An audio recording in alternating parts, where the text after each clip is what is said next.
Hello, Morongo Basin and listeners around the world online at Z107.7fm.com. Here is the Z107.7 local news for Wednesday, May 3rd, 2023. Results are in from the point-in-time count, which contacts and counts people who are experiencing homelessness. Organized on the national level by the Federal Department of Housing and Urban Development, the point-in-time count asks volunteers to make contact with and collect biographical information from unhoused people in their community on one single day in January. This year, volunteers across the nation conducted their survey on January 26th, and in San Bernardino County, which is California's largest county, more than 800 volunteers participated in the count.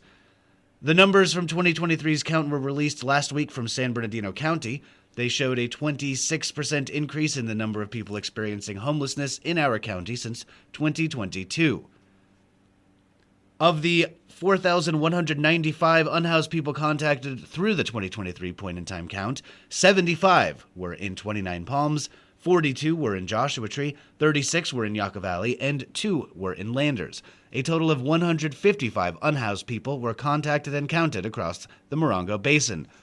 Joshua Tree saw a 50% increase in its unhoused population since 2022, and Yucca Valley's unhoused population increased by 93% since 2022, but it should be noted that 23 of the 36 people counted in Yucca Valley were in shelters or transitional housing.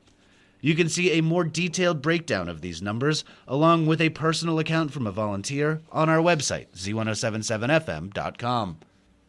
May is Motorcycle Safety Awareness Month, and the temperate spring weather has more visitors rolling into the Morongo Basin and onto wheels rather than four, with some helpful reminders for those motorcycle riders and the cars they share the road with. Here is Robert Hayden. Southern California is a motorcycle enthusiast dream, with more rideable sunny days down here than almost anywhere else in the country. The high desert in spring can be extra active with moto traffic, especially as warmer weather has thawed out a lot of motorcycle riders like me who are waiting out an especially wet and cold winter. More motorcycle traffic means an increased risk for both riders and automobiles, especially during busy weekends when car and pedestrian traffic can create ample distractions.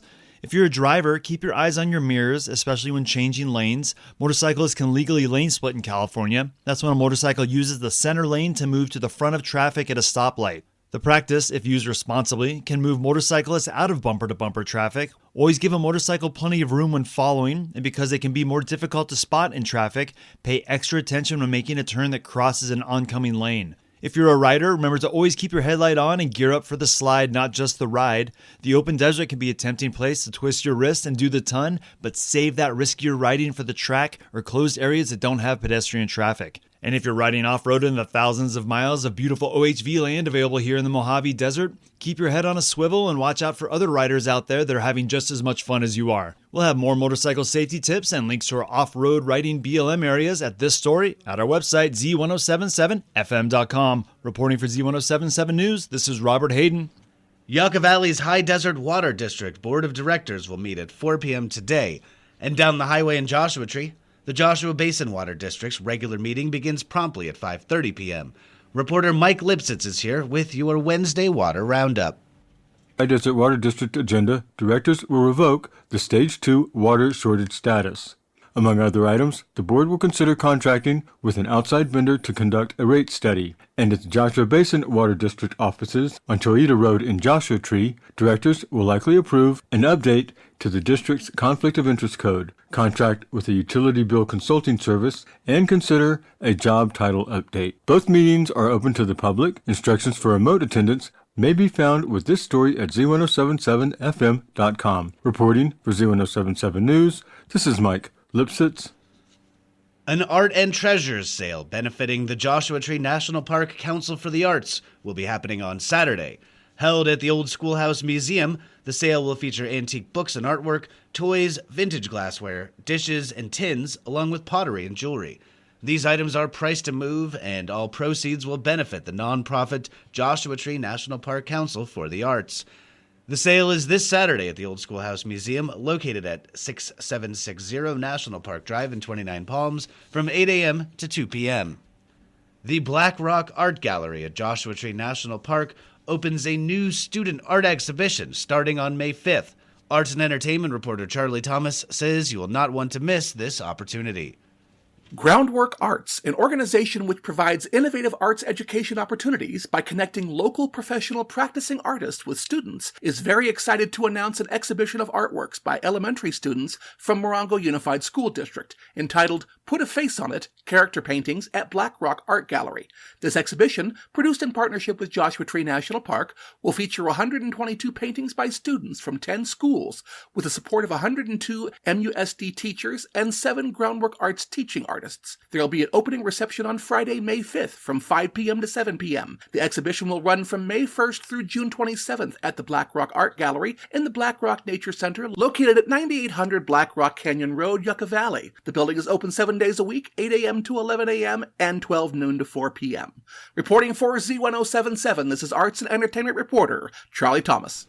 And finally, next week, Boxo Projects features a new exhibit, art from Yvonne Buchanan, a Morongo Basin resident. Buchanan's multimedia installation, Paraphrase, incorporates drawing, sculpture, and 4-channel video. Reporter Hillary Sloan will tell you the details of the exhibit and artist talk.